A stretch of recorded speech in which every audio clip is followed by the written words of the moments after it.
Solution দিতে পারে না, যে ব্যাংক টাকা পয়সা বুঝাই দিতে পারে না, সেই ব্যাংকের চেয়ারে মানুষের বসার অধিকার নাই। আমাদের টাকার কি কোনো দাম নাই? চট্টগ্রামে একীভূত হওয়া 5 ব্যাংকের গ্রাহক বিক্ষোভ শুরু করেছেন। জমানো টাকা ফেরত ও হেয়ারকাট পদ্ধতি বাতিলের দাবি জানান তারা। এক পর্যায়ে তারা ইউনিয়ন ব্যাংকের একটি শাখায় তালা ঝুলিয়ে দেন, চেষ্টা করেন অন্য ব্যাংকগুলোতেও প্রবেশের। আরও থাকছে আকরাম হোসাইনের রিপোর্টে।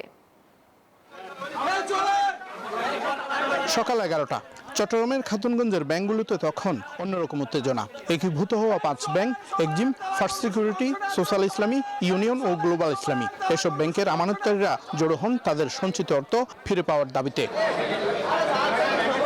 বিক্ষোভের শুরুতেই আন্দোলনকারীরা চড়াও হন ইউনিয়ন ব্যাংকের খাতুনগঞ্জ শাখায়। তাদের অভিযোগ, জমানো টাকা তুলতে মাসের পর মাস ব্যাংকের দ্বারে দ্বারে ঘুরেও মিলছে না কোনো সদুত্তর। যে ব্যাংক সলিউশন দিতে পারে না, যে ব্যাংক টাকা পয়সা বুঝাই দিতে পারে না, সেই ব্যাংকের চেয়ারে মানুষের বসার অধিকার নাই। আমাদের টাকার কি কোনো দাম নাই? আমরা কষ্ট করে তো টাকাগুলো উপার্জন করছিলাম, তাহলে আমাদের টাকার মূল্য কোথায়? ইউনিয়ন ব্যাংকের পর বিক্ষোভকারীরা ফার্স্ট সিকিউরিটি ইসলামী ব্যাংকে তালা লাগানোর চেষ্টা করেন, তবে পুলিশের বাধায় সেখানে তালা ঝুলাতে পারেননি তারা। এরপর একে একে এসআইবিএল, ইউনিয়ন ব্যাংক এবং এক্সিম ব্যাংকের শাখাগুলোতেও অবস্থান নেন আন্দোলনকারীরা। দাবি একটাই, আমানত ফেরত দেওয়ার লিখিত নিশ্চয়তা।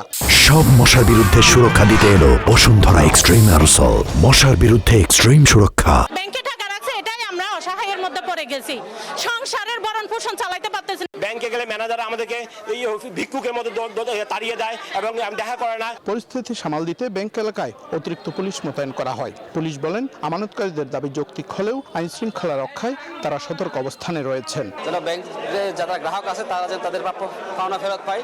তারা তালা দিতে আসছিল, আমরা তো আইন শৃঙ্খলা বাহিনী, আমাদের সামনে তালা দেওয়া সম্ভব না। এদিকে ব্যাংক কর্মকর্তাদের দাবি, বিষয়টি নিয়ে তারা ঊর্ধ্বতন কর্তৃপক্ষের সাথে আলোচনা করছেন। ওই দাবিটা যদি উঠে যায় তাহলে আমাদের এখানে মনে করে আমরা আপনাদের টাকা দিতে পারবো, আপনারা আসতে পারবেন, ব্যাংকটা আস্তে আস্তে কি হবে আগের মতো হয়ে যাবে, ইনশাআল্লাহ ব্যাংক দাঁড় হয়ে যাবে। তবে যতক্ষণ পর্যন্ত হেয়ারকাট পদ্ধতি বাতিল ও লেনদেন স্বাভাবিকের সুনির্দিষ্ট ঘোষণা না আসবে, ততক্ষণ কর্মসূচি চালিয়ে যাওয়ার হুঁশিয়ারি আমানতকারীদের।